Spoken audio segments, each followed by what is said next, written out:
خبر شامل کریں گے محمد اشفاق چشتی میواتی کی رپورٹ کے مطابق بروز ہفتہ لاہور پریس کلب کے سامنے 26 جولائی 2025 کو پرامن احتجاج کا انعقاد کیا گیا، جو لاہور میں پولیس کانسٹیبل کے مبینہ ظلم کے باعث جاں بحق ہونے والے فروخ ارشد میو کے لیے انصاف کے مطالبے پر مبنی تھا۔ یاد رہے کہ فروخ ارشد میو کو 18 اگست 2024 کو ناحق پولیس اہلکاروں نے ظلم و تشدد کر کے قتل کر دیا تھا۔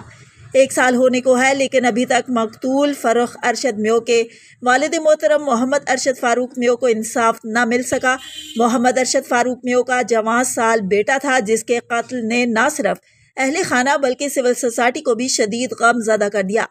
احتجاج کی قیادت Muhammad Arshad Farooq Meo, colonel retired doctor Shahida Arshad Meo اور شاہ رخ ارشد میو نے کی، جبکہ انجمن اتحاد ترقی و میوات کے مرکزی صدر چودھری شہزاد جواہر میو، سیکرٹری نشر و اشاعت زاہد خان سنگھاریا میو، حافظ حیدر علی سمیت انسانی حقوق کی تنظیموں، ڈاکٹرز، وکلاء، ریٹائرڈ سرکاری ملازمین، دیگر سکولز، کالجز اور یونیورسٹیوں کے اسٹوڈنٹس اور سول سوسائٹی کے دیگر افراد نے بڑی تعداد میں شرکت کی۔ مظاہرین نے پرامن طریقے سے فروخ ارشد میو کو شہید قرار دیتے ہوئے حکومت سے مطالبہ کیا کہ واقعے کی اعلیٰ سطح پر شفاف تحقیقات کی جائیں اور ذمہ داران اہلکاروں کو فوری انصاف کے کٹہرے میں لایا جائے۔